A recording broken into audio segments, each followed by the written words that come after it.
غادي تولي سمية ثما زول مرة في اللون غار تساعدنا إيدو مثلومي كيد تساعد أندر المدينة ذكي ونسراج ذكي ذي الزقان راديو زول انترناسيونال لكوذ دين فقين الحرمة ذا سلواي نوكافيل لير سيدي مسا ثمان معزوز إدير زناغونا غساقي غفوس نتل رديلين la résistance et espoir dynamique démocratique dans la rive sud de la Méditerranée.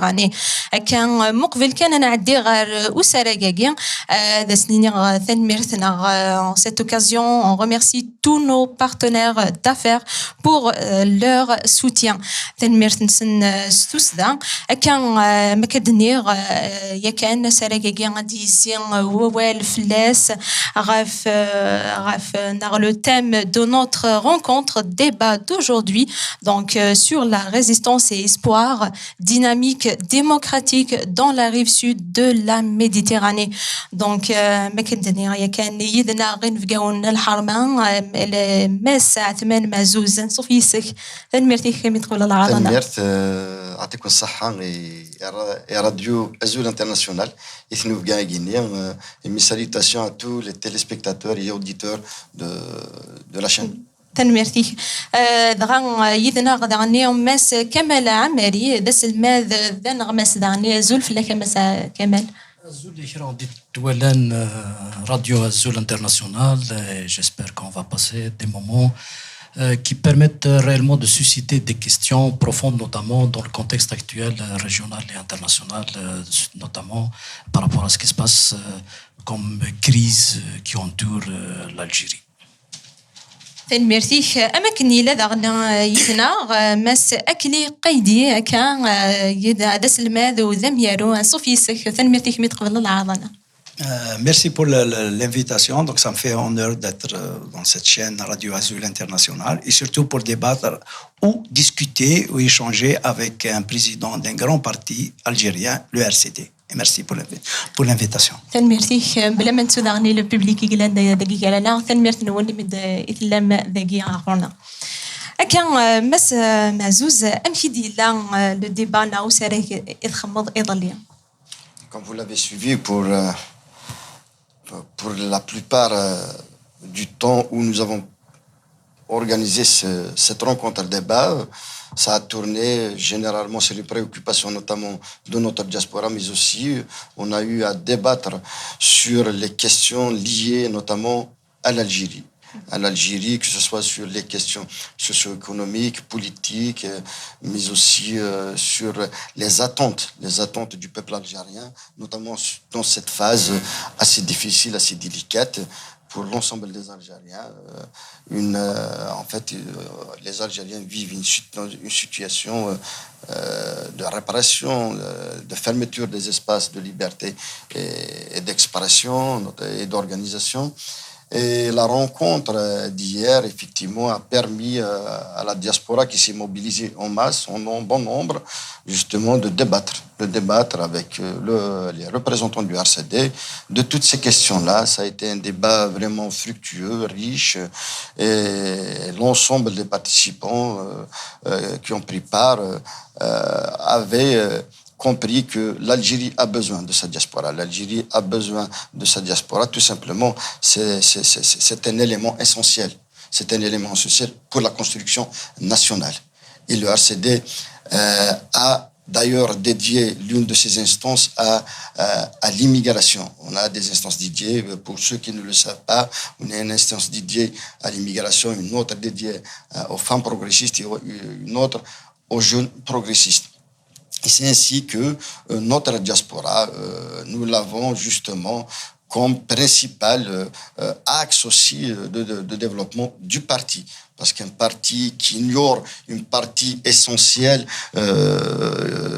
de son pays n'aura pas d'existence réelle. Mais aussi parce que nous savons l'apport de notre diaspora. Elle l'a déjà démontré lors de la Révolution et elle ne cesse de le démontrer aujourd'hui aussi.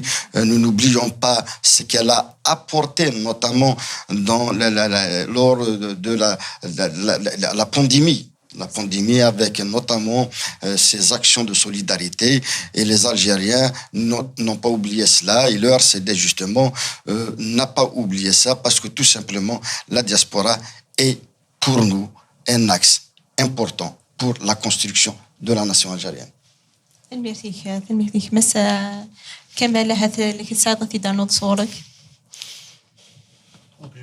Moi, personnellement, je vais poser la première question qui est en relation avec la situation au niveau international, notamment avec la crise franco-algérienne, avec l'emprisonnement de Boualem Sansal, et bien sûr la raison principale de ce conflit,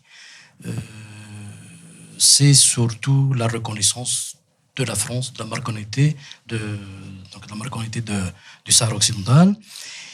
Et la crise s'est accentuée avec le rappel des ambassadeurs, avec l'expulsion des diplomates. Donc, et aussi le problème qui est en relation avec la question du Polisario. L'éventuel, on parle d'une éventuelle classification du Polisario comme groupe terroriste. Donc, ça va compliquer la situation dans la région. Est-ce que vous pensez que cette situation-là va permettre réellement au pouvoir un petit peu de revoir sa situation pour ouvrir, on peut dire justement, et constituer un front intérieur, ou comment vous pensez par rapport à cette situation, et est-ce que vous pensez que cette crise-là pourrait se terminer par une rupture diplomatique, ou il pourrait y avoir quand même encore des solutions diplomatiques? Donc voilà, c'est un peu pour englober un petit peu différentes questions, mais on aimerait bien aussi se prononcer, notamment par rapport à l'emprisonnement de Boualem Sansal. Comment vous lisez cet emprisonnement de la part du pouvoir? Je voudrais d'abord intervenir sur cette crise-là, sur la crise que connaît notamment, qu'on connaît tous entre la France et l'Algérie. On aurait pu éviter justement l'exacerbation de cette crise, et le RCD a déjà eu à s'exprimer sur cette question-là. Il a appelé à différentes reprises à la désescalade, parce que nous avons des liens, nous avons aussi des intérêts mutuels. Il y a beaucoup de choses qu'on partage, mais sinon, s'agissant de l'élément déclencheur de cette question, que en fait beaucoup d'observateurs disent qu'il s'agit bien de cette affaire d'emprisonnement de Sansal. Sansal aussi, le RCD avait dénoncé son arrestation. Je ne vois pas pourquoi on ira vers l'emprisonnement de quelqu'un qui s'est exprimé, qui a donné, en fait, même s'il y a atteinte, effectivement, à des fondements, en fait, pas seulement à des fondements, mais aussi à la territorialité algérienne. Le RCD est pour que ce genre de personnes s'expriment. Mais il faudrait que les Algériens aussi accordent à d'autres historiens, accordent à d'autres écrivains, à d'autres politiques pour qu'ils donnent leur avis. C'est parce que nous sommes face à une fermeture totale des espaces d'expression, des espaces d'organisation, que justement cette affaire-là de Sansal est beaucoup exploitée à l'extérieur, mais aussi à l'intérieur, en interne, pour justement régler des comptes. Vous le savez tous que dans notre pays, il y a des luttes claniques. Il y a des luttes claniques qui chacun essaie de régler des comptes avec l'autre clan. Mais nous, notre priorité, notre souci, c'est d'abord de sauvegarder cette cohésion-là nationale. Mais avec ce genre de comportement, avec ce genre de manipulation, on casse des ressorts nationaux, les ressorts de la nation.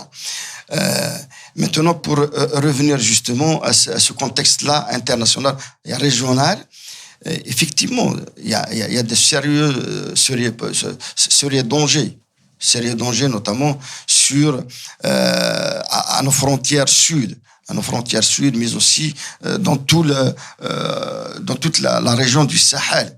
Et l'Algérie gagnerait justement à avoir des relations apaisées, gagnerait aussi à revoir notamment le fonctionnement son fonctionnement dans les questions des relations internationales. On ne gère pas les relations internationales de cette manière. Maintenant, vous voulez que je vous donne mon avis par rapport à cette question-là de reconnaissance, notamment de la marocanité du Sahara occidental. Il faudrait que l'on rappelle que les États-Unis l'ont fait. D'autres puissances l'ont fait. Mais l'Algérie a eu une réponse beaucoup plus virulente envers l'Espagne, envers la France. Alors que, allez-y par exemple, voir les positions du grand nombre d'États. C'est presque des positions similaires. Mais s'agissant du RCD, de la position du RCD, nous sommes pour que cette question-là soit gérée, soit réglée dans le cadre des conventions internationales, dans le cadre des instances onusiennes. C'est ainsi que c'est parti et nous devons laisser justement cette question réglée par ces instances internationales. Parce que il faudrait que ce peuple-là aille vers l'autodétermination. Il faudrait qu'il s'exprime sérieusement. Mais comment? Il faut voir comment. Maintenant, il faut dire aussi que les instances internationales n'ont pas agi dans ce sens. Ça fait maintenant des années que cette question n'a pas été réglée. Tout simplement, il n'y a pas de volonté. Il faudrait que l'on dise les choses clairement. Ce genre de question est, en fait, est l'objet d'influence et l'objet aussi de pression des puissances étrangères, des puissances notamment occidentales. Et tant que cette question-là n'a pas eu de traitement, en fait, clair par les instances onusiennes, on ne pourra pas envisager un apaisement dans cette région-là, au nord de l'Afrique, mais aussi au sud de l'Algérie. Je reviens sur la même question. Je vais poser une question de fond. Est-ce que les Algériens, dans une démocratie, supposons que l'Algérie c'est une démocratie, ont le droit d'intervenir et de débattre, de discuter sur des questions internationales, ou bien les questions internationales, ce sont la chasse gardée du pouvoir et précisément du président. Quelle est votre vision par rapport à ça, par rapport à cette question? D'abord, cette question-là devrait avoir justement un traitement autre que celui qui est réservé actuellement à cette question. Parce que nous voulons que ce débat-là se tienne d'abord dans les institutions algériennes, des institutions crédibles, d'abord au sein du Parlement. Et puis aussi donner toute la latitude à des partis politiques, à des politiques, d'exprimer leur position, de débattre sur ces questions. Il ne faut pas justement ignorer tous les ponts, des ponts entiers de la société de ce débat-là.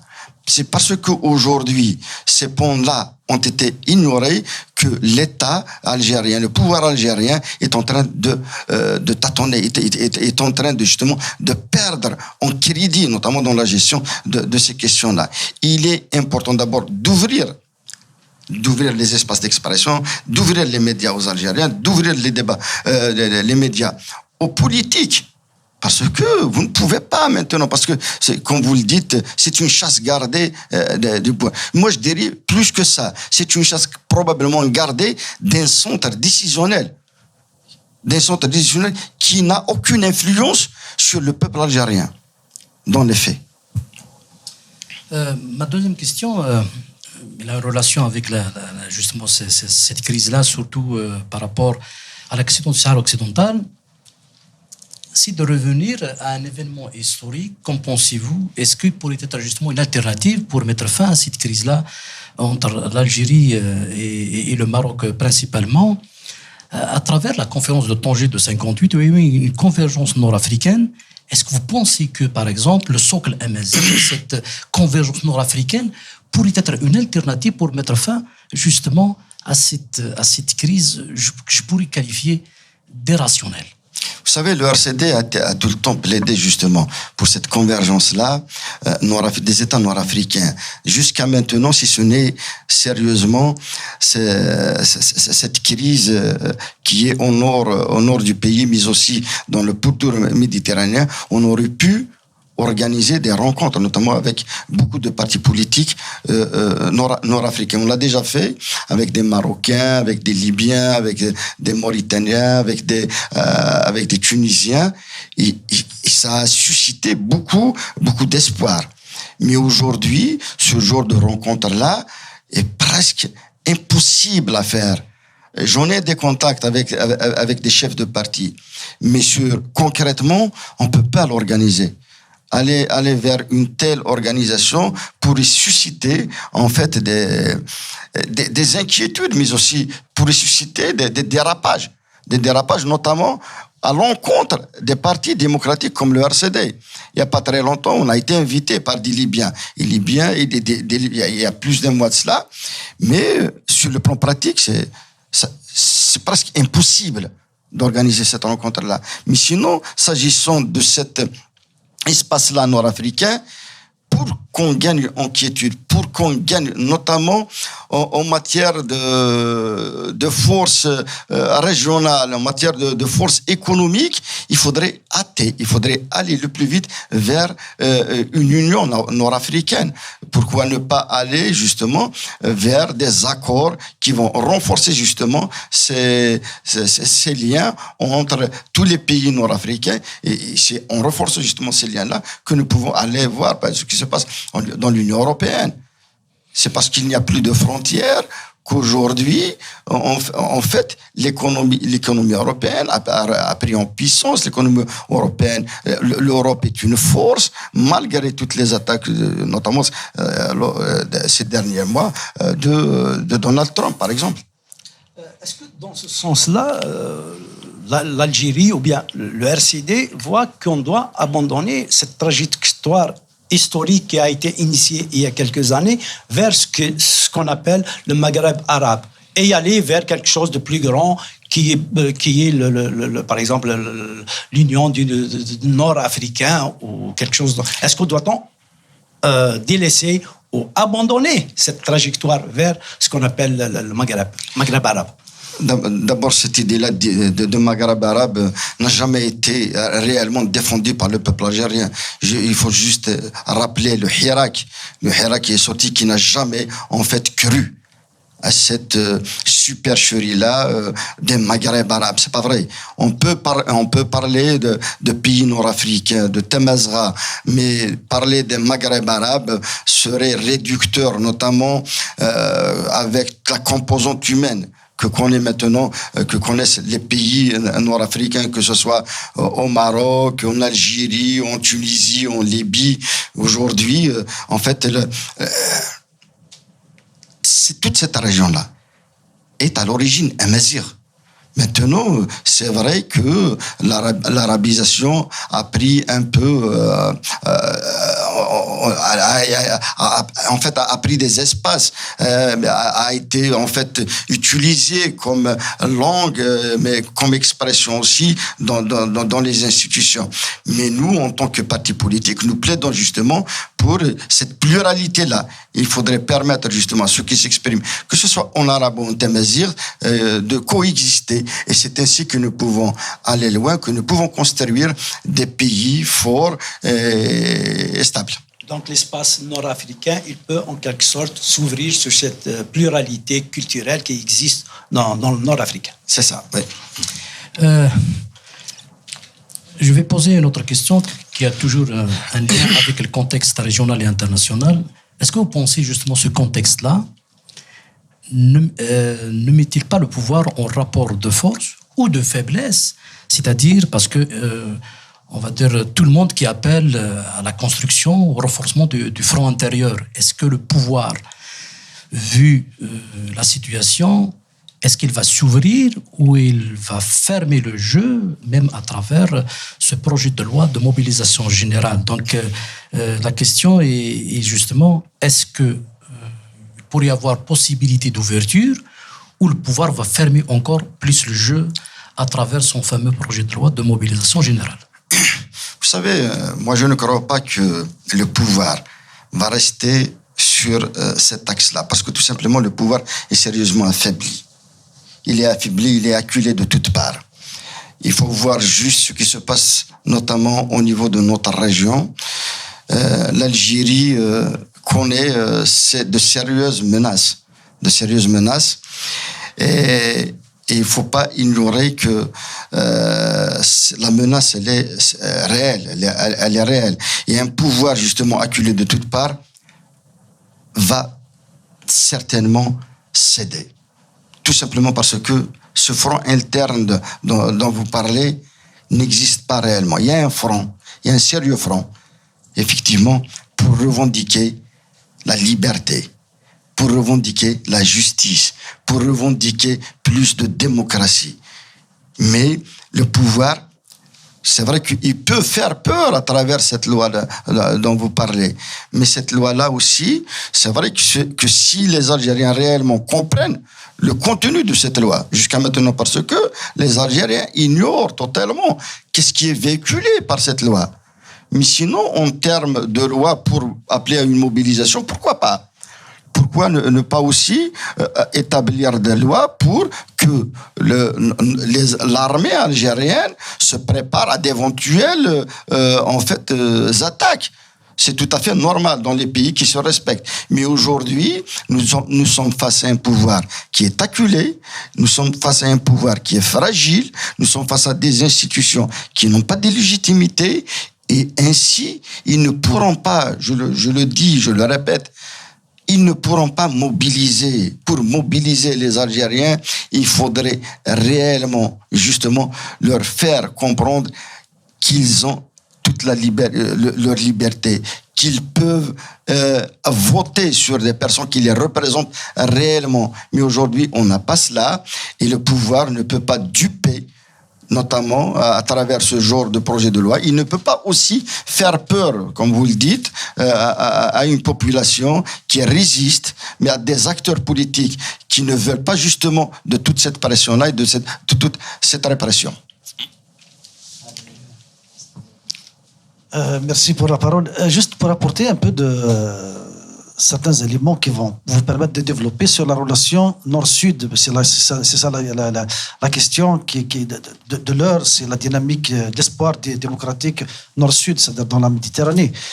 Et vous allez peut-être être d'accord avec moi, si on essaye de caractériser la relation nord-sud, c'est comme dominant-dominé. Quand on voit que l'Afrique du Nord, elle répond généralement aux agendas du Nord, donc des pays du Nord, des puissances européennes, qui manipulent les pays de l'Afrique du Nord de telle sorte à les empêcher d'aller vers une alliance, de constituer un grand Maghreb qui va affronter ses problèmes d'abord à l'interne, puis face à l'externe. Vous parlez de front interne, il existe aussi au Maroc. Le Maroc, il fait peur à son peuple par des questions, soi-disant, de menaces extérieures venant de l'Algérie et tout ça. L'Algérie utilise le même argument pour ramener le peuple derrière lui, parce que c'est des pouvoirs qui n'ont aucune essence démocratique, donc ils essayent de ramener le peuple derrière eux en utilisant de la menace. Est-ce que, nous croyons que obligatoirement, pour y aller vers le dépassement de ces conflits entre les deux pays, il faut que ça vienne de la base. C'est les peuples qui doivent construire cette convergence entre les régions, dans la région. Vous ne croyez pas que le RCD pourrait jouer un rôle avec les partis d'opposition aussi qui partagent le même avis en Tunisie, en Libye et au Maroc pour aller à dépasser les pouvoirs qui sont sclérosés, qui sont bloqués sur cette question, parce que l'un et l'autre essaient de justifier leur présence par la peur, par la menace. Est-ce que les partis d'opposition comme le RCD, avec ses relations avec les partis en Tunisie, en Libye, est-ce que c'est pas quelque chose à construire et dépasser les pouvoirs dictatoriaux qui s'imposent actuellement? Merci. Effectivement, comme vous le dites, nous sommes face, notamment au sein des pays nord-africains, nous sommes face à des pouvoirs, effectivement, qui ne croient pas en la liberté, qui ne croient pas en la démocratie. Et on est en face aussi, face à des pouvoirs qui ne veulent pas que la société s'organise et que la société aussi gère ses propres préoccupations à travers des institutions légitimes. Mais nous pouvons aller effectivement vers une construction nord-africaine solide qui profiterait à tous les pays, à toutes les régions. Mais aujourd'hui, tout est fait, notamment à travers l'instrumentalisation qui est en cours, des conflits, mais aussi à travers l'interférence des puissances étrangères, du moment que vous le dites. Aujourd'hui, en Algérie, par exemple, elle est cernée. Quelles sont les puissances qui agissent aux frontières de l'Algérie? Il y a des Turcs, il y a des Émiratis, il y a des Russes, il y a des Occidentaux. Et tous ces pays-là, s'ils nous entourent par toutes ces craintes-là, c'est parce que ils ont des intérêts. Moi, j'ai peur pour l'avenir de notre pays. C'est pour ça que je dis, il faudrait que l'on renforce sérieusement la cohésion nationale. Il faudrait que l'on renforce justement le fonctionnement démocratique dans notre pays. Ce n'est que ça qui pourrait, en fait, nous soustraire de toutes ces menaces-là. Parce qu'un pouvoir qui ignore les revendications populaires, un pouvoir qui tourne le dos à son peuple, va certainement s'effondrer. Nous ne voulons pas de l'effondrement du pays. Mais il faudrait que ce système-là comprenne que les Algériens ne céderont jamais, n'accepteront jamais à ce que des forces étrangères viennent justement s'ingérer dans les questions internes. Allez voir juste en fait le cas de la Syrie aujourd'hui. Avant, c'était les Russes, c'était les Turcs qui avaient de l'influence là-bas. Et aujourd'hui, et les Turcs et les Russes ont cédé. Ils ont livré tout un pays. Ils ont dépossédé tout ce pays-là de sa souveraineté. Et il y a beaucoup à craindre pour notre pays, pour l'Algérie. C'est pour ça qu'on alerte à chaque fois, qu'on interpelle à chaque fois. Il faudrait que l'on revoie sérieusement notre fonctionnement, notamment le traitement de toutes ces questions-là au niveau international. Nous ne pouvons pas sauver le pays avec une diplomatie défaillante, comme c'est le cas aujourd'hui dans notre pays. Ce que j'ai compris, c'est qu'il y a une vraie crainte. Donc, pratiquement, l'Algérie, elle est menacée un peu partout sur ses frontières. Mais est-ce qu'il n'y a pas une autre crainte interne aussi qu'on peut avoir en tant que citoyen, en tant que société civile, en tant que parti politique, que le pouvoir en place exploite cette situation de guerre pour réduire encore plus et plus les libertés individuelles et collectives. Parce que dans l'essence d'un État, c'est qu'il veut plus de pouvoir. Et les moments de crise et les moments de guerre et des situations d'exception comme ça, c'est là qu'il grignote dans les espaces individuels, dans les espaces de liberté individuelle et collective. Vous avez tout à fait raison de dire cela. Effectivement, la principale crainte du pouvoir, du régime, c'est l'éveil de la société. Et aujourd'hui, les Algériens ont complètement tourné le dos justement à ce pouvoir-là. Il a eu à le vérifier lors de la dernière mascarade électorale, la dernière supercherie électorale qu'il avait organisée. Il n'y a que 10% des Algériens qui se sont rendus aux urnes. Et aujourd'hui, ça doit sérieusement leur donner à réfléchir. Ce message-là est clair. Vous n'avez aucune assise populaire sur laquelle vous allez vous appuyer. Il est temps d'abord d'aller vers le renforcement du front interne. Je suis d'accord lorsqu'il parle du front interne. Mais comment renforcer ce front interne-là? C'est en accordant plus de liberté aux Algériens, en allant vers l'instauration d'un véritable état de droit, en allant vers l'instauration d'une démocratie. Tebboune lui-même, le chef de l'État, avait intervenu dans un discours où il avait dit « Nous ne vivrons pas dans une démocratie ». C'est le chef de l'État qui le dit. C'est pour ça qu'il faudrait maintenant, et ça urge, qu'il faudrait hâter ce changement de manière pacifique, mais il faudrait que ce pouvoir-là comprenne qu'il est temps de changer, qu'il est temps de céder la place à ceux qui veulent sérieusement sauver le pays. Le pays a besoin justement d'être sauvé, et puis il suffit de regarder ce qui se passe autour de nous. Allez voir nos jeunes. Ils préfèrent mourir en mer que de rester dans le pays. Dernièrement, il y a un sondage qui a été effectué à l'université de Béjaïa où 75% des jeunes ne demandent qu'à partir, ne pensent qu'à partir. C'est pour vous dire, la faillite est générale. La gouvernance algérienne a failli. Il faudrait aller vers un changement. Et ce changement ne viendra que dans l'apaisement, que dans l'association des Algériens à leur destin. Je vais poser une autre question qui est en relation avec ce qui a été abordé. C'est par rapport au préalable démocratique. Le RCD, déjà dans ses résolutions du premier congrès tenu le 15 et le 16 décembre 1989, on lit clairement la démocratie politique avec toutes les exigences du respect des libertés individuelles et collectives, des droits de l'homme, de la pluralité d'opinion et de justice sociale est un préalable à la réussite de tout projet de société. La question qui se pose, c'est par rapport au RCD actuellement. Est-ce que vous pensez qu'il est inconcevable de penser à la construction d'une cité démocratique en Algérie si on ne règle pas ces questions-là? Parce que moi, personnellement, le dérapage après les élections législatives de 1991, l'interruption des procès électoraux traduit cette faillite-là parce qu'il n'y avait pas de règles de jeu. Et on a eu ce qu'on a eu, un parti fasciste qui dit que voilà, maintenant je serai au pouvoir, je vais instaurer mes propres règles, mon propre État. Donc la question qui se pose réellement, est-ce que c'est plus la politique qui urge actuellement ou d'y aller dans le politique, c'est-à-dire comment faire pour préparer des véritables règles démocratiques pour y aller vers la construction d'une véritable, justement, cité démocratique. Qu'en pense le RCD actuellement par rapport à cette question? Vous savez, ces questions-là, effectivement, doivent être réglées.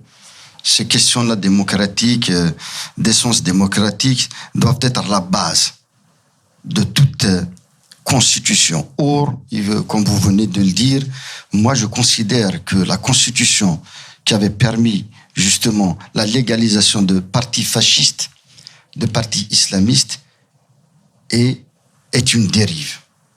C'est une dérive d'abord qui a fait perdre à l'Algérie énormément de temps, énormément d'énergie, mais aussi énormément de vies humaines. Il faudrait que ceci soit réparé. La Constitution doit être un garant justement de liberté, de démocratie, d'expression.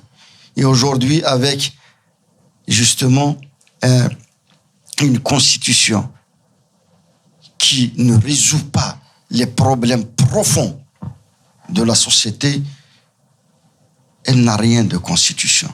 La Constitution doit encadrer, doit préserver justement le fonctionnement démocratique dans le pays. Or, aujourd'hui, effectivement, comme vous le dites, rien n'est préservé. Rien n'est encadré.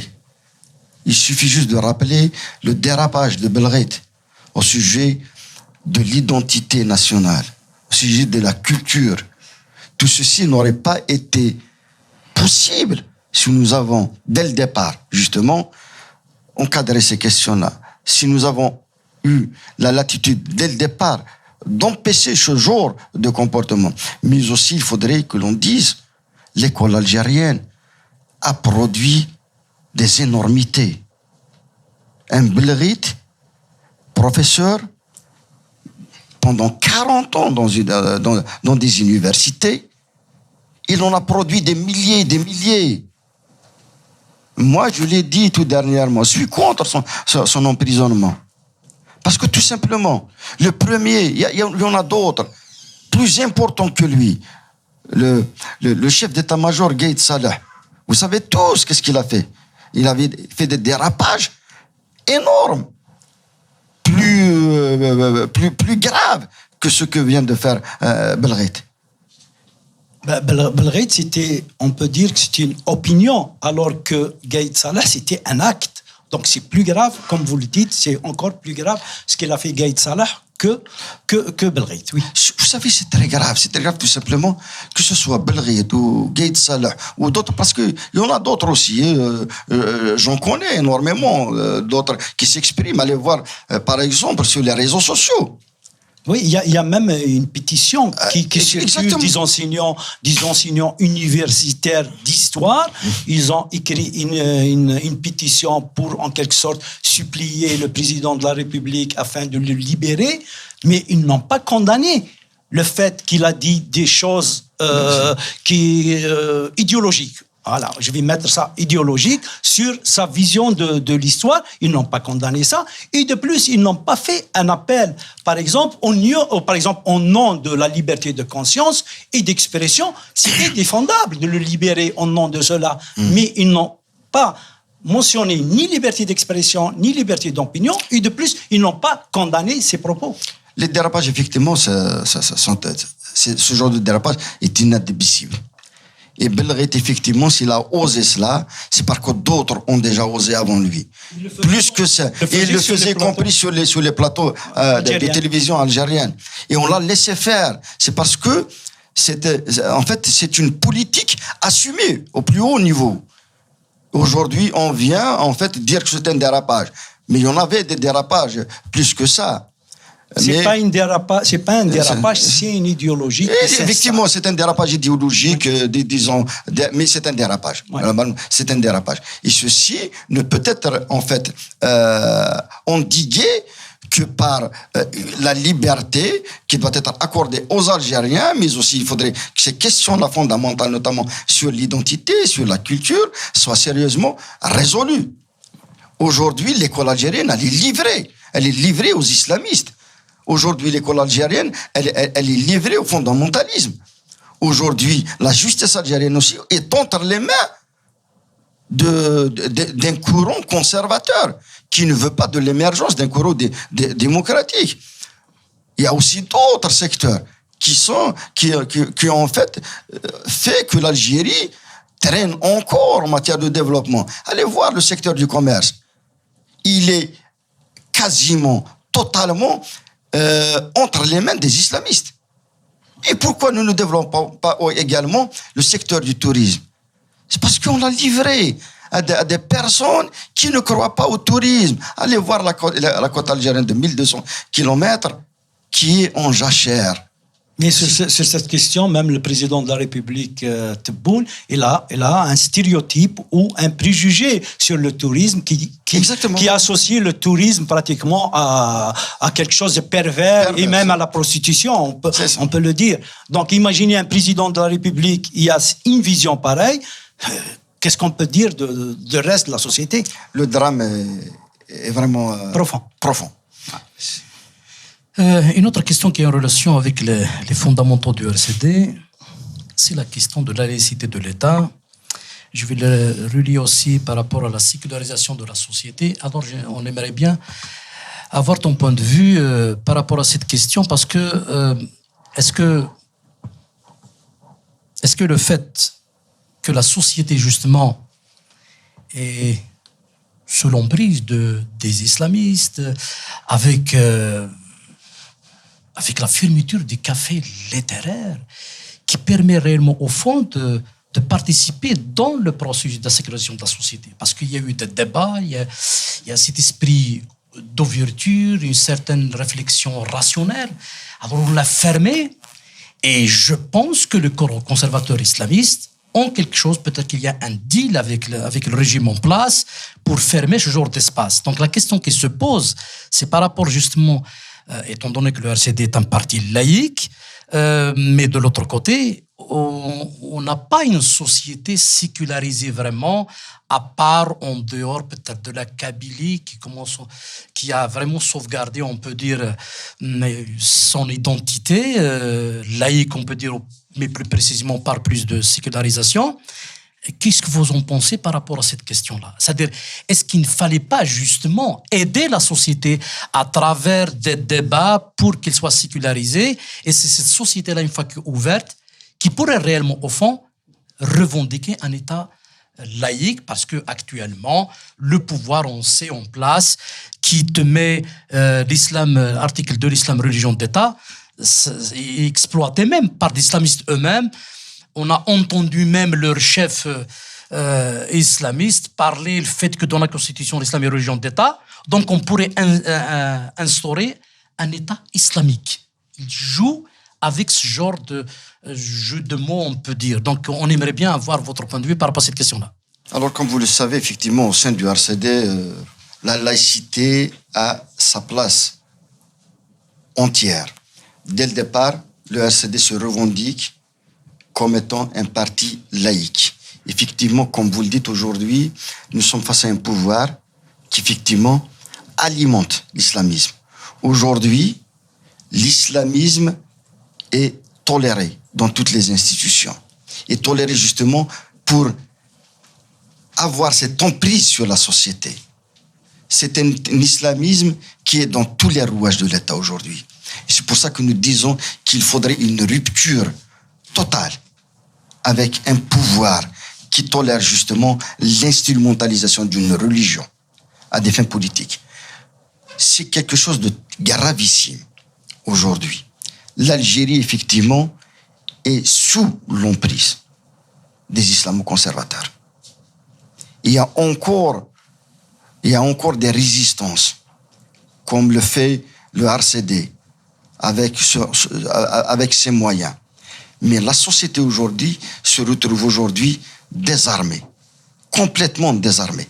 Comme vous le dites, effectivement, ils ont cassé les ressorts de cette nation-là, les ressorts politiques, organisationnels. Allez voir que vous avez parlé des cafés littéraires. Aujourd'hui, c'est plus possible d'organiser des cafés littéraires, y compris en Kabylie. On l'interdit. Aujourd'hui, on interdit au RCD d'organiser des rencontres, des journées d'études. Il y a un mois de cela, nous avons demandé pour organiser une rencontre justement sur la préservation du patrimoine matériel et immatériel à Batna. On a reçu un refus. C'est pour vous dire que le pouvoir est là justement à casser tous les repères et les ressorts de ce pays. Il veut juste rester au pouvoir à n'importe quel prix. Ma question, c'est que lorsque le RCD se rapproche de la population, est-ce que vous sentez que le fait d'avoir, je ne sais pas, d'assumer la laïcité vous nuit ou, au contraire, ça fait en quelque sorte mobiliser les gens autour de vous? Est-ce que ça vous nuit sur la question de popularité ou pas? Vous savez, nous le disons clairement. C'est vrai qu'à travers une société qui a été un moule idéologique d'un pouvoir qui veut justement contrôler la société, nous avons de sérieuses difficultés à ce que ce message-là qu'on véhicule soit accepté et soit sérieusement en fait pris en compte. Et nous sommes conscients de cela. Mais le RCD, là où il passe, là où il va, son message est clair. Nous n'avons pas de discours à la carte. Là où nous allons, que ce soit... Même pendant les campagnes électorales? Même durant les campagnes électorales. Là où nous passons, nous le disons, le revendiquons et nous le rappelons. Parce que la laïcité, la séparation du religieux du politique, c'est dans l'âme du parti. C'est dans l'âme de notre courant. Parce que nous savons très bien que l'islamisme est dangereux. Il est dangereux d'autant plus qu'il ne veut pas de pays où la liberté sera pour tout le monde. Nous sommes face à un courant qui s'obstine justement à s'attaquer à tout ce qui n'est pas proche de son idéologie, à tout ce qui n'est pas, en fait, à tout ce qui nous est, en fait, qui nous vient d'ailleurs, parce que c'est une réalité. Cette idéologie-là, wahhabite, islamiste, nous ne l'avons pas connue durant les années 70, 80 avec cette envergure. Mais aujourd'hui, c'est vrai que cette question-là est sérieusement posée, mais il faudrait que les politiques aussi s'en accaparent. Si les politiques n'en parlent pas, c'est que la société va céder. Parce que le pouvoir a déjà livré l'école aux islamo-conservateurs. Il a déjà révélé, donné des secteurs entiers. Les médias. Des médias, notamment des médias. Aujourd'hui, le RCD n'accède plus aux médias publics, ni aux médias privés, parce que c'est des médias en fait soumis également à ce pouvoir-là. Aujourd'hui, le RCD ne peut plus aller revendiquer ou bien donner son opinion sur les questions sociétales. Le seul qui m'avait invité dernièrement, il m'avait invité en fait pour orienter. Mais heureusement qu'il m'en a donné la parole pour donner mon avis, que ce soit sur la laïcité, sur les libertés.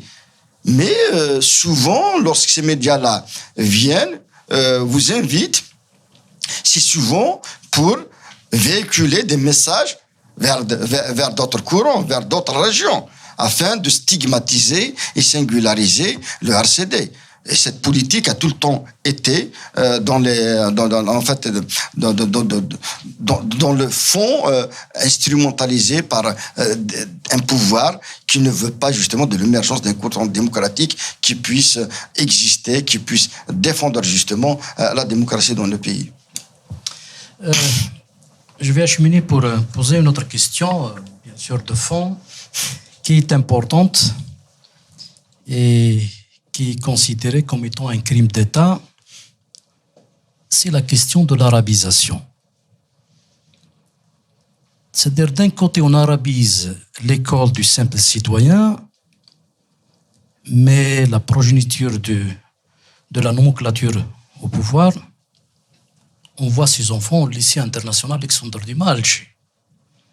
C'est-à-dire, eux, ils savent qu'une école arabisée et sinistrée ne peut pas produire l'élite de demain. C'est-à-dire, c'est comme si on a l'impression, c'est bien planifié, étudié, il n'est pas question que l'école algérienne forme des citoyens critiques qui pourraient demain demander plus de liberté, demander la démocratie, demander la laïcité, demander tout ce qui pourrait être comparable à des pays développés. Donc, la question de l'arabisation, on n'a jamais fait l'école de bilan de l'école arabisée en Algérie. Et ces derniers temps, on a appris qu'ils veulent remplacer le français par l'anglais. Ils veulent même angliciser la faculté de médecine. C'est-à-dire, au moment où en Égypte, on voit qu'on veut enseigner de la médecine en français. Ici, on enseigne à Québec la médecine en français. Et en France aussi, bien sûr, ils étudient en français. Mais la médecine française est développée. C'est-à-dire, on veut casser tout ce qui marche. C'est-à-dire, le peu de choses qui restent dans ce pays, on veut le casser pour des raisons idéologiques. Qu'on le veuille ou non, parce qu'on vise l'élite francophone. Et l'élite francophone, que le veuille ou non, majoritairement est kabyle. Est-ce que justement il n'y a pas un clan au pouvoir qui est arabo-islamiste et même qui est derrière? Moi, je suis convaincu que c'est ce clan-là aussi qui essaie d'accélérer pour y aller vers la rupture diplomatique entre la France et l'Algérie. Moi, je suis convaincu qu'il y a cette possibilité. Donc, c'est pour un peu poser cette question-là, mais c'est aussi relié à la problématique d'une manière générale des statuts des langues en Algérie.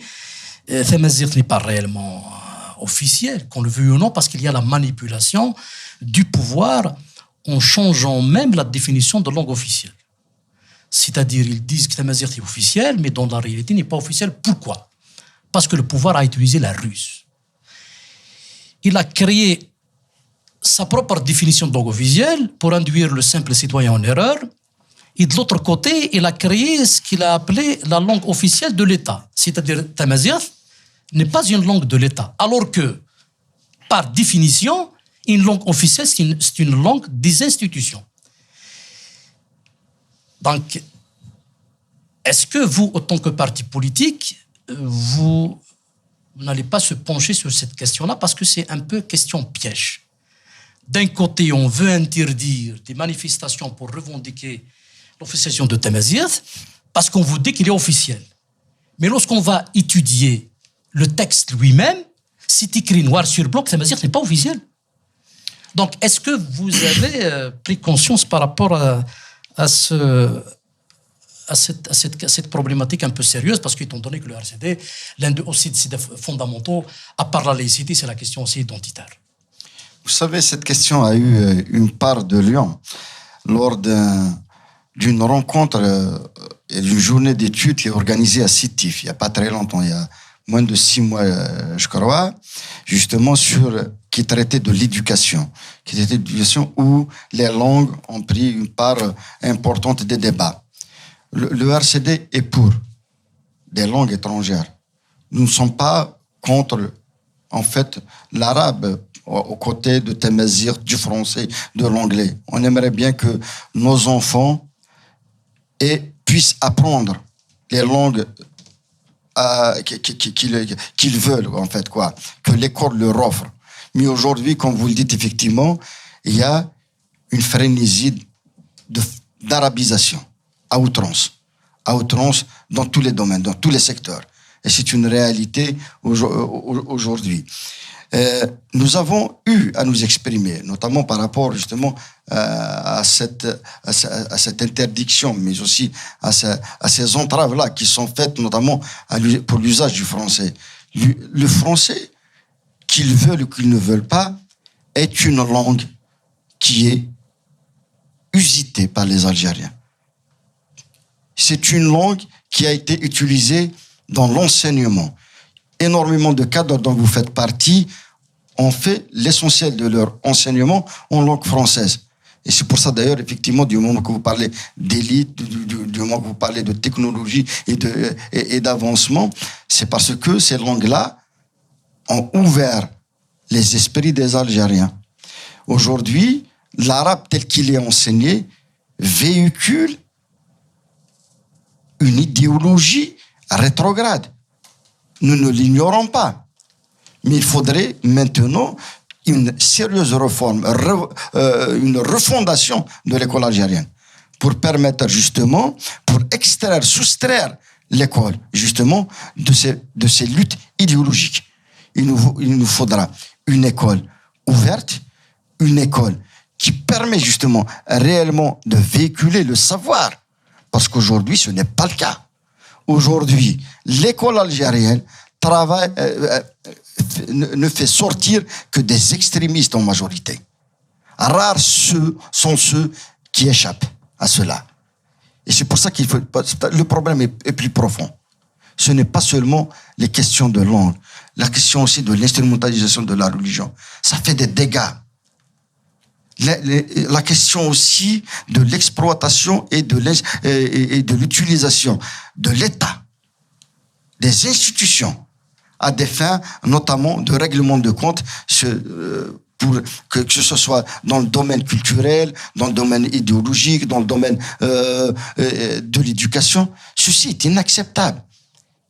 Il faudrait que justement qu'il y ait un éveil de toute la population, parce qu'effectivement, comme vous le dites, ceux qui détiennent le pouvoir, leurs enfants n'étudient pas en Algérie. Ils les envoient ailleurs. Et lorsqu'ils sont en Algérie, ils ouvrent des écoles privées spécialisées rien que pour leurs enfants. Chose que nos enfants ne peuvent pas avoir. Le problème est sérieusement profond, pour vous dire. La question qui se pose, parce que là, on parle de ce qui devrait être. Mais comment réaliser ça? C'est ça, normalement, un parti politique, il est dans cela. Ça, pas ce qu'il devrait être. Ce qu'il devrait être, oui, on est tout le monde d'accord, mais où ça va commencer? Est-ce que le problème réside dans la société? Est-ce que dans l'élite qui gouverne pratiquement, si, par exemple, l'élite qui gouverne aujourd'hui, elle veut orienter la société vers, par exemple, ce que vous nommez arabo-islamique, qu'est-ce qu'on peut faire pour que la donne change? Qu'est-ce qu'ils font, les partis politiques, au niveau de la société, afin que la dynamique change? Effectivement, je ne vais pas vous rappeler que le RCD essaie d'exister, essaie de résister par rapport à tout ça. Je vous l'ai dit, l'un des rares partis maintenant qui est sur le terrain, c'est bien le RCD. Nous faisons ce que nous pouvons. est souvent dans la difficulté. Pour organiser des sorties, pour organiser des rencontres, pour organiser des journées d'études, il nous est difficile d'avoir des autorisations. Les espaces que nous gagnons, nous les gagnons difficilement. Maintenant, effectivement, il faudrait que la société se mobilise massivement. Mais cette société aujourd'hui, elle vit dans un climat de peur, de terreur. Le pouvoir est en train justement d'utiliser la prison comme seule voie justement de sa pérennité, pour sa pérennité. Il faudrait qu'on arrive justement à enlever, il faudrait qu'on arrive à ce que ce climat de terreur-là disparaisse par des moyens pacifiques, par une mobilisation. Mais aujourd'hui, nous ne sommes pas, comme vous le dites, nous ne sommes pas face à des partis politiques, mais aussi à des organisations qui prennent sérieusement leur courage entre leurs mains pour aller dire la vérité. Aujourd'hui, ils ne peuvent même pas faire de déclaration pour dénoncer l'arrestation arbitraire d'une personne. C'est dramatique ce qui se passe. Aujourd'hui, on est face à un pouvoir qui veut fermer tout. Et c'est d'ailleurs cette fermeture-là qui va le faire justement disparaître. Moi, je suis conscient que tout ce qu'il fait, tous les problèmes qui nous entourent actuellement, c'est parce que on a des gouvernants qui ne peuvent pas, qui ne veulent pas, justement, aller vers de l'avant, aller pour sérieusement créer un climat de stabilité dans le pays. Un climat de stabilité dans le pays ne peut venir qu'en instaurant un véritable état de droit, une véritable démocratie. Et aujourd'hui, on n'est pas dans une démocratie. Il faudrait encore lutter. Mais cette lutte-là mérite des sacrifices. Des sacrifices, comme vous le dites, n'en font pas, y compris l'élite dont vous parlez. Il y a une démission presque générale. Vous voyez, il y a des dépassements, il y a des arrestations, des atteintes en Algérie. On n'en voit pas, par exemple, des hommes politiques, des écrivains, des spécialistes comme ça de différents domaines s'exprimer sur ces questions-là. Et c'est pas bien, parce que lorsque vous vous exprimez, lorsque ces politiques s'expriment, lorsque des personnalités s'expriment, ça peut un peu jouer en notre faveur, en faveur de la société, pour qu'elle se reconstruise de nouveau. Mais aujourd'hui, on est là face à un État qui n'est là que pour réprimer et pas construire. Regardez par exemple, je vais faire une comparaison entre Sansal et Belghit. Belghit, les personnes qui appartiennent un petit peu à son idéologie, ils ont eu cette audace d'avoir une pétition. C'est un acte politique qu'on peut accepter parce que c'est politique, c'est une action politique. Donc ils ont fait une pétition pour soutenir l'un des leurs. Ce qu'ils ont fait. Mais de l'autre côté, ils sont rares ceux qui ont signé des pétitions pour les détenus d'opinion ou pour par exemple, l'affaire Sansal, donc, ou pour Daoud, ou pour... ils sont rares qui s'expriment comme ça, alors que peut-être qu'ils voient qu'il y a une certaine injustice envers eux. Effectivement, c'est bien de le rappeler. Effectivement, s'agissant par exemple de Sansal, des atteintes aux libertés, des atteintes récurrentes, notamment à l'organisation, la liberté d'organisation des Algériens, on ne voit pas effectivement ces personnalités-là se soulever, dénoncer. C'est pour ça que je le dis, l'un des rares partis qui fait ce genre de déclaration, c'est le RCD. Il m'est arrivé de rencontrer plusieurs chefs de partis politiques, mais lorsque vous leur dites dénonçons, essayons à la rédaction, par exemple, d'un communiqué commun, ils ne veulent pas, par exemple, que le mot répression apparaisse.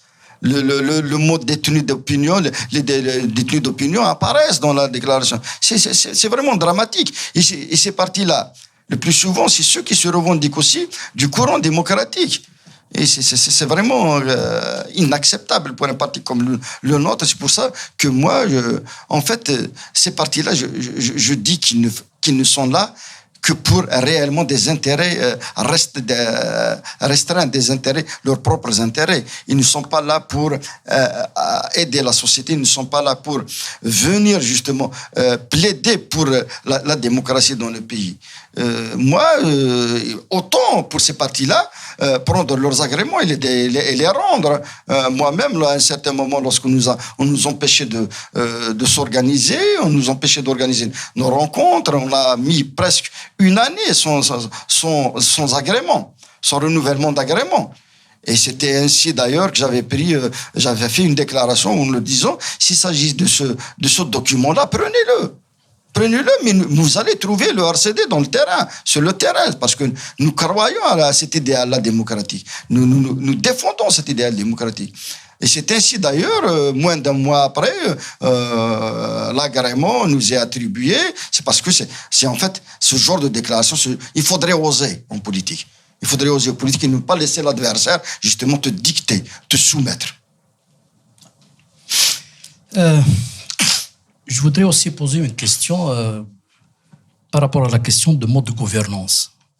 Le RCD revendique la régionalisation modulable, ce qui est tout à fait juste parce que si on veut regarder par rapport à l'organisation de la révolution algérienne à travers le congrès de la Soumam, on voit clairement qu'il y a la décentralisation de décision. Et moi, je suis convaincu, c'est l'un des aspects qui ont contribué à la réussite de la révolution algérienne. Et on sait qu'il y a eu l'arrestation d'un certain nombre de dirigeants, mais la révolution a continué. Pourquoi ? Parce qu'il y a décentralisation de la décision.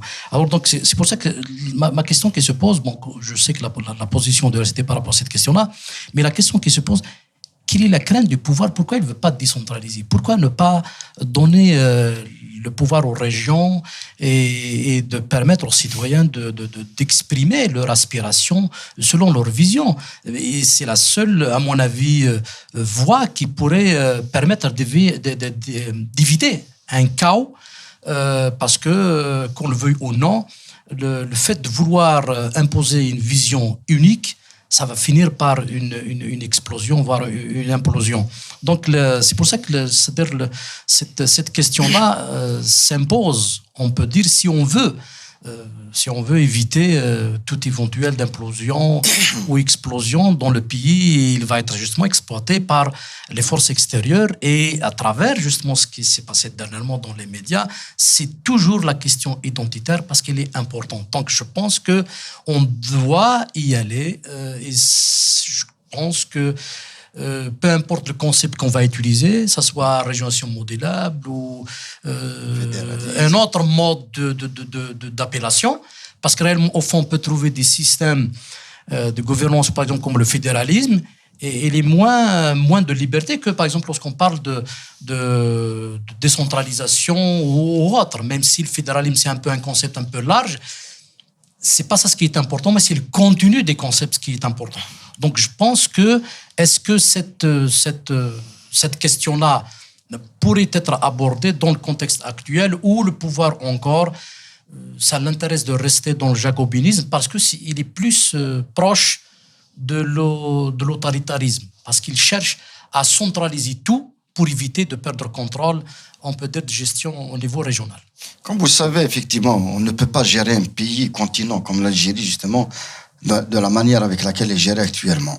Il faudrait le plus vite hâter, justement, cette décentralisation. Pas appelons-la décentralisation, fédéralisme, régionalisation, mais un pays aussi vaste comme l'Algérie ne peut pas être géré de cette manière-là. Récemment seulement, il y avait une épidémie qui s'est déclarée du côté d'Adrar. Vous savez, ils n'ont même pas pu trouver des seringues pour essayer de soigner des personnes.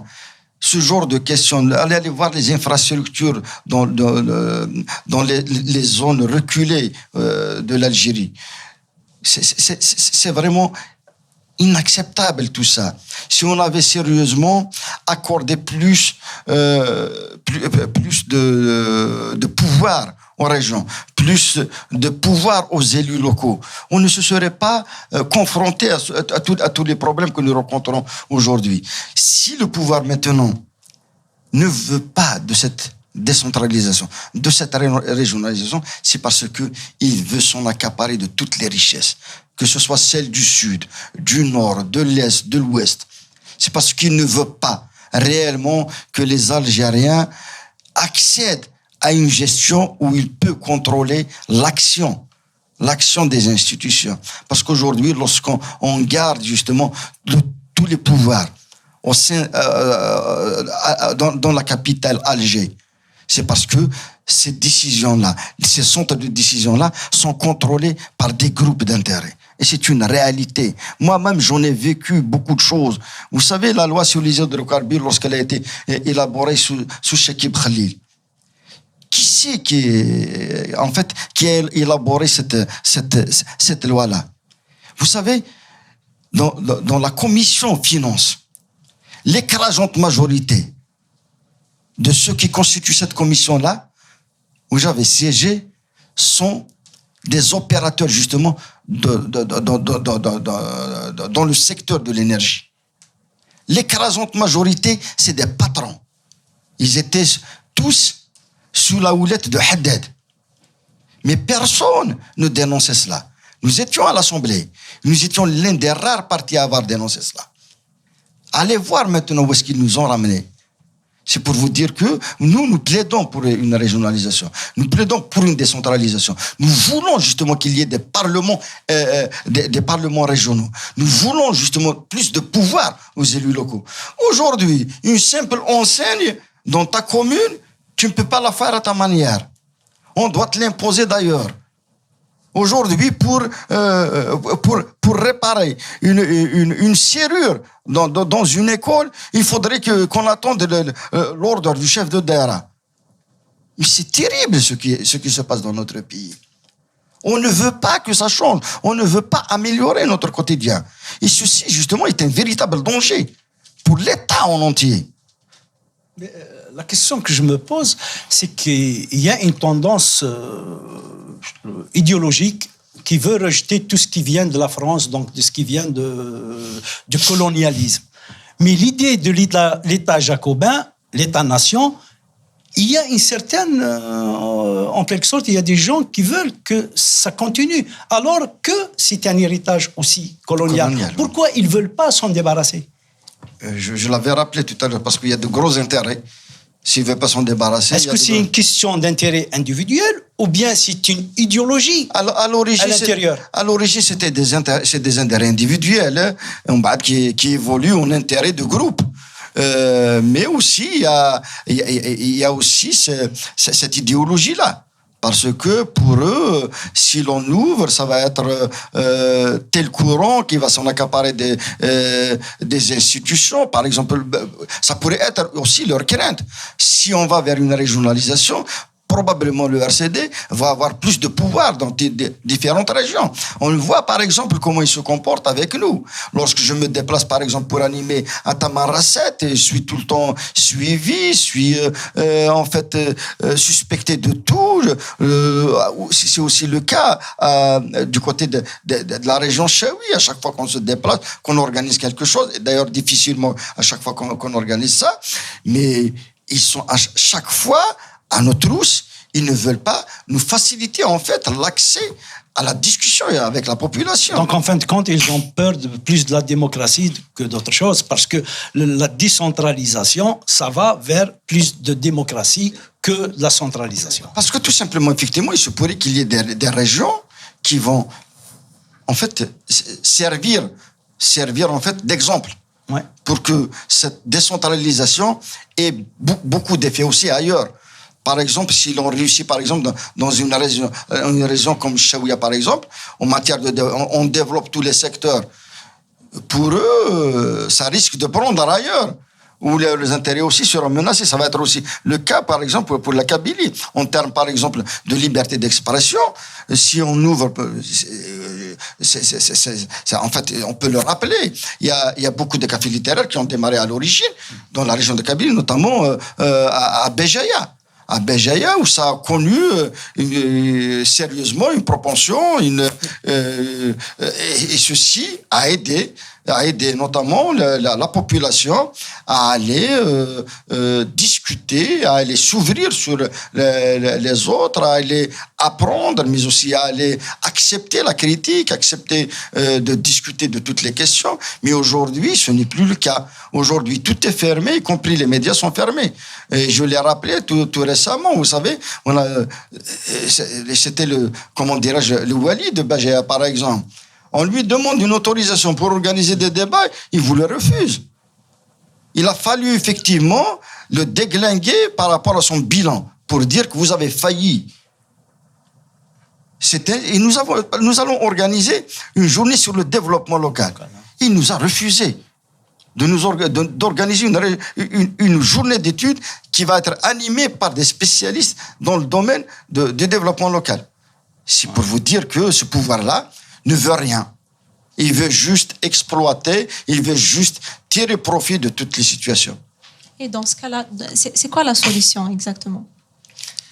Eh bien, la solution, il faudrait qu'elle vienne du peuple algérien. Il faudrait une prise de conscience, il faudrait une mobilisation, mais il faudrait aussi du courage. Ouais. Parce que le plus souvent, si on n'a pas de courage, si l'on n'ose pas, on ne peut pas ouvrir les portes. On va vous laisser cloîtrer, enfermer. Et si on n'ose pas aussi aller vers le citoyen, lui donner la parole, vous n'existez pas. Aujourd'hui, si le RCD ose, c'est parce qu'il veut ouvrir de nouvelles perspectives. Il veut sauver le pays, mais aussi il veut que ce pays-là soit stable dans toutes ses différences. Il veut que l'Algérie reprenne de l'espoir. Les Algériens reprennent de l'espoir parce que sans cela, le pays va au bord du précipice et après le précipice, ça pourrait être la disparition. Il ne faut pas que l'on ignore, ce qui se passe à nos frontières, ce qui se passe aussi. L'exemple syrien doit interpeller tout Algérien, doit interpeller tous ceux qui croient en la démocratie. J'ai une autre question qui est en relation avec la nature du régime algérien. Généralement, on classe l'Algérie dans une zone grise, c'est-à-dire ni démocratique ni dictatoriale. Un régime, on peut dire, autoritaire. La véritable... Oui. Voilà. Oui. Alors, il y a un dilemme, c'est-à-dire par rapport à la question de la participation aux élections. On sait que ces institutions dans ce genre de régime, ils ont une fonction décorative. Les élections ne conduisent pas automatiquement à un changement de pouvoir ou d'alternative. Donc, on remarque même dans ce genre de régime, même soi-disant l'opposition peut voter pour des projets du pouvoir. Alors la question qui se pose, est-ce que la participation aux élections,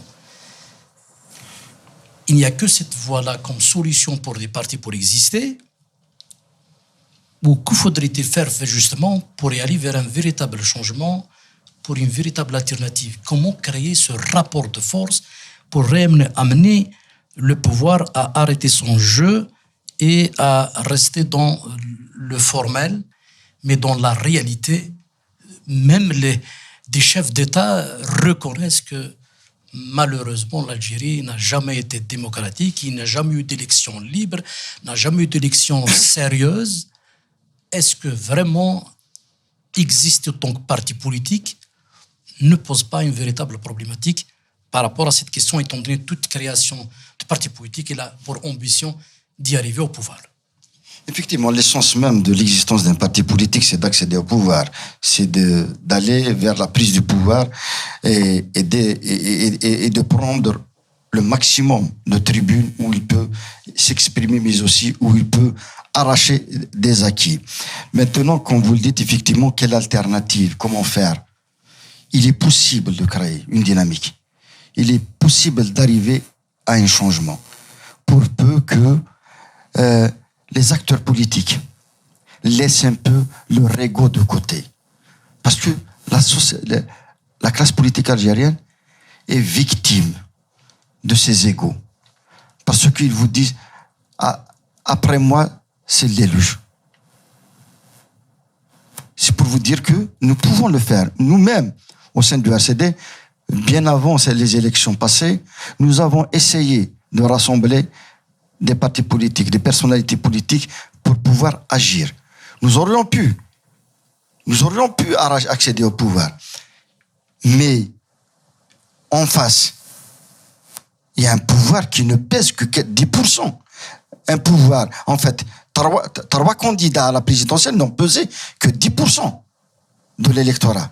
Si toutes ces personnes-là qui ont fui, qui ont boycotté, se sont mobilisées autour d'une personne, autour d'un projet, on aurait pu arracher le pouvoir. C'est vrai que c'est pas bien de faire la comparaison, par exemple, par rapport à ce qui s'est passé en 91. Je ne vous rappelle pas, tout ça, vous êtes au courant de tout ce qui s'est passé. Le fils a été étêté. On a emprisonné ses chefs. On a emprisonné pas mal de son encadrement. Mais il a pu avoir la majorité. C'est vrai qu'il l'a eu par la pression, par la terreur, disons-le, par beaucoup de moyens. Mais en face, mais il a pu faire face à ceux qui étaient en face. Quoi. Comment justifier en fait les 10% que vous venez de citer là, la peur des gens qui l'ont installé dans l'âme des gens en fait, parce que si je prends un exemple à Tizi Ouzou, on a remarqué que les hommages qu'on rendait aux martyrs de 80 et de 2001 et sont cessés. Est-ce que c'est quoi la cause exactement de ça? Est-ce que c'est la peur? C'est vraiment à ce point qu'on a peur, vraiment?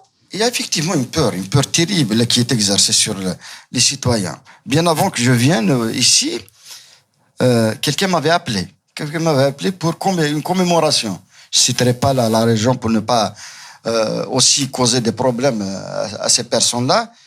Eh bien, il allait commémorer l'assassinat de son frère durant les événements de 2001. Eh bien, il a eu Darwa à la visite des officiers, des renseignements, pour lui dire attention, il est strictement interdit que tu organises cette commémoration. C'est pour vous dire que ils essaient de faire peur à tout le monde.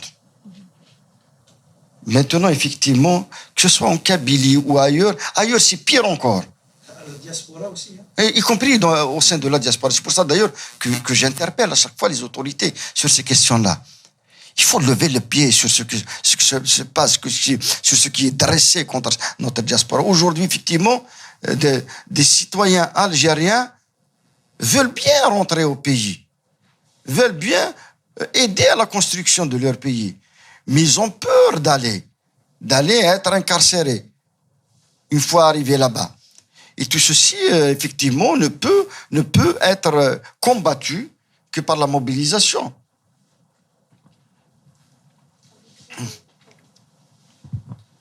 Oui,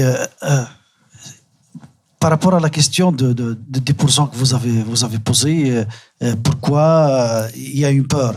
Il y a un écrivain ici à Montréal qui a écrit, c'est un politologue Francis Dupuis, qui est à l'UQAM, qui parle de la peur du peuple. La peur du peuple, elle va dans les deux sens. Le pouvoir qui a peur du peuple et le peuple qui a peur du pouvoir. Et vous avez aussi l'élite qui a peur du peuple. Mais la question algérienne, à mon avis, il peut me contredire, Athman, monsieur le président du RCD, c'est que c'est la peur du changement. On va y aller où? On s'en va vers où? Parce que nous avons imposé, accompagné le peuple dans le Hirak. Le Hirak qui a voulu un changement. C'est-à-dire quoi? Ce système, je n'en veux pas. Mais qu'est-ce qu'on a comme substitut, comme alternative?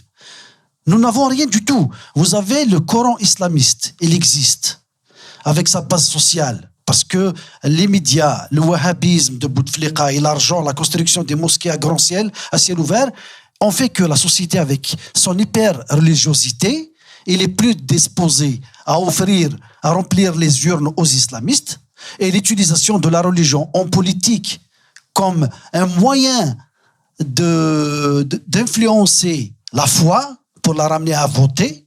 Donc c'est un danger pour le courant démocratique. Et le courant démocratique aujourd'hui n'arrive pas à dégager une alternative, genre un bloc formé qui va créer un trépied. Les islamistes, le pouvoir et les démocrates.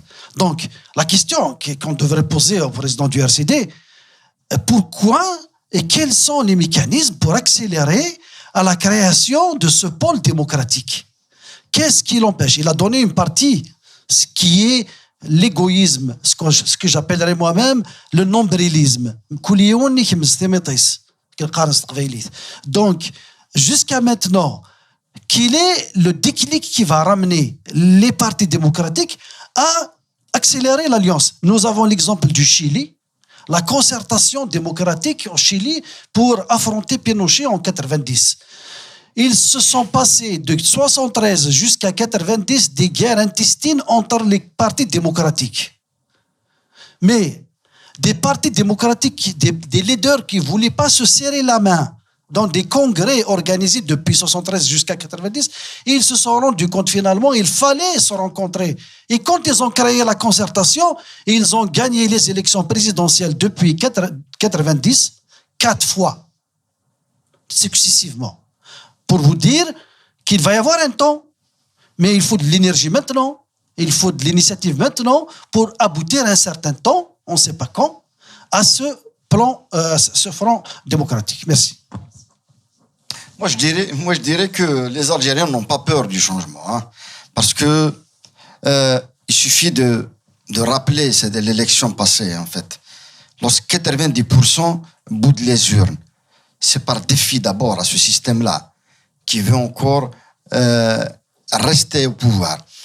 Si 90% ont tourné le dos justement à la mascarade électorale, c'est parce qu'ils veulent une autre Algérie. Et c'est leur manière justement d'exprimer leur choix. Parce qu'ils ne peuvent pas le faire autrement. Il y a une répression féroce qui s'est abattue sur les Algériens. Et moi, je l'ai dit bien avant. J'avais anticipé ce genre de résultat. Moi, je me suis dit que ça va être moins que ça. Parce que tout simplement, les Algériens ne le disent pas comme ça, de manière foncièrement comme ça. Mais je sais que au fond d'eux, c'est une réaction. C'est une réaction pour dire à ce pouvoir-là, tu ne nous représentes pas. Y compris les autres candidatures arrangées avec le pouvoir qui ont participé n'ont pas pu drainer. Et pourtant, ils ont tout fait. Ils ont eu un pseudo-islamiste, ils ont eu de l'autre côté un pseudo-démocrate qui représente une région pour dire que nous allons avoir un entraînement. Nous allons entraîner les Algériens en faveur justement de cette élection. Or qu'ils n'ont pas pu le faire, ils n'ont pas pu concrétiser cela. Et ceci est un message. C'est un message des Algériens pour dire que nous voulons d'une autre Algérie. Maintenant, s'agissant de la mobilisation de la classe politique, je suis d'accord avec toi. Je te dis, il faudrait la mobiliser. Il faudrait chercher les moyens avec lesquels nous pouvons la mobiliser. Mais nous connaissons tous la réalité de ces partis politiques-là.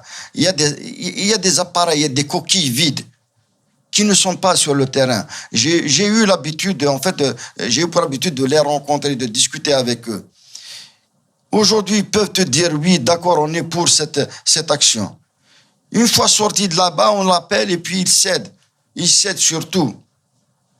Y compris les partis dits démocratiques. Ils n'ont rien de démocratique. Y compris les partis qu'on dit, ils sont là à résister, à être aux côtés des citoyens. On ne les voit pas réellement.